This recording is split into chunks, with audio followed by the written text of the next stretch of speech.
Good morning. Thank you for joining me for another 5 Good Minutes with the Word. I'm Barry Bryson, and as you can see, I'm not in my normal 5 Good Minute studios, but hopefully you'll indulge me for just a few episodes in this location. We're continuing our study of the book of Jude, and we've introduced the book, and we read through verse 4 already.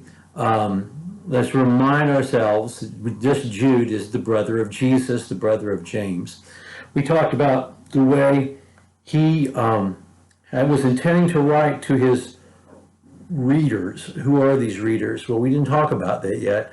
He was intending to write to his readers about their common salvation, but he's not allowed to, because there's a problem that he has to take care of. There's a fire he has to try to extinguish.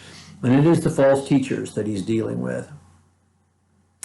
Who are his readers? I think today, as we read verses 5 through 16, we're going to understand that these are readers that have a Jewish background. There's a great deal, just the Old Testament imagery is strong, persistent, and also there's a reference, at least one strong reference, to extra-biblical literature that would have been from a Hebrew original, and would be something that the Jews would have known as being very widely distributed among them in the first century. So I think that Jewish Christians, where are they residing? I'm not sure.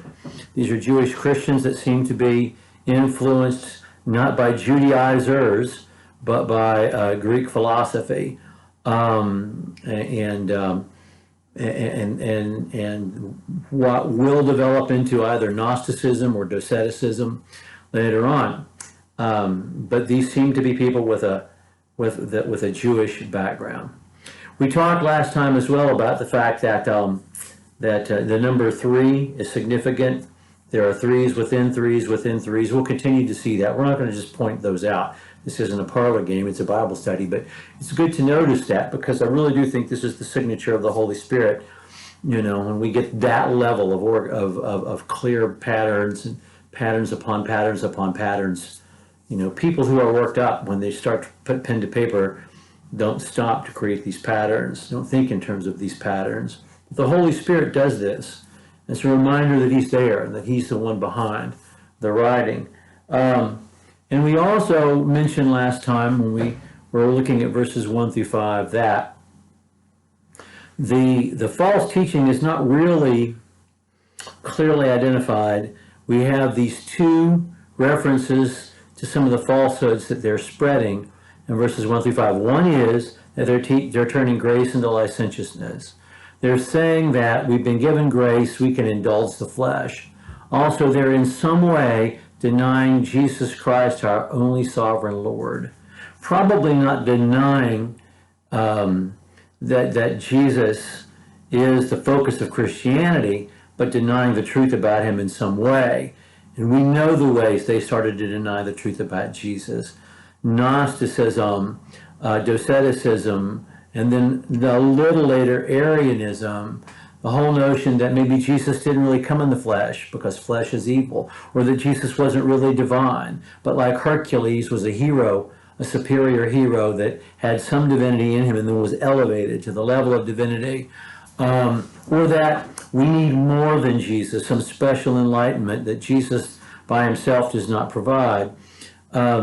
Something like that's going on. It is not clearly identified. What is clearly identified is the way they act.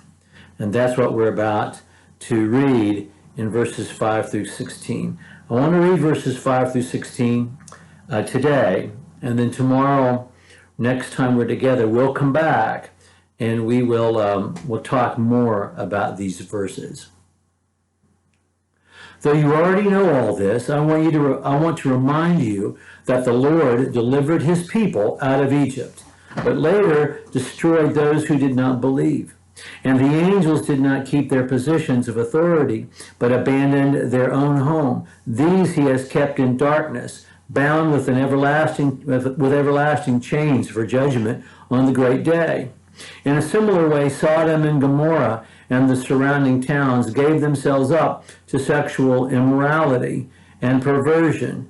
They served as an example of those who will suffer punishment. So he gave them three examples: the Israelites in Egypt, the angels, and Sodom and Gomorrah. In the same way, these dreamers, and he's not using dreamer in the way we use dreamer, somebody who has a vivid imagination or high aspirations that are noble. He's talking about people who don't stay focused, people who give free rein to their fantasies and their baser impulses. But in the same way, these dreamers pollute their own bodies, reject authority, slander celestial beings. But even the archangel Michael, when he was disputing with the devil about the body of Moses, did not dare to bring a slanderous accusation against him, but said, "The Lord rebuke you." Yet these men speak abusively against whatever they do not understand, and what things they do understand by instinct, like unreasoning animals. These are the very things that destroy them. Woe to them! They have taken the way of Cain. They have rushed for profit into Balaam's error. They've been destroyed in Korah's rebellion. Three more Old Testament examples. Cain, Balaam, Korah. These men are blemishes at your love feasts, eating with you without the slightest qualm. Shepherds who feed on themselves. They are clouds without rain, blown along by the wind. Autumn trees without fruit and uprooted, twice dead. Wild waves of the sea foaming up their shame. Wandering stars for whom the blackest darkness has been reserved.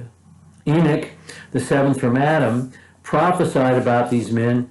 See, the Lord is coming with thousands upon thousands of his holy ones to judge everyone and to convict all the ungodly of the ungodly acts which they have done in the ungodly way, and of all the harsh words the ungodly sinners have spoken against them. I think that's ungodly 3 times, isn't it?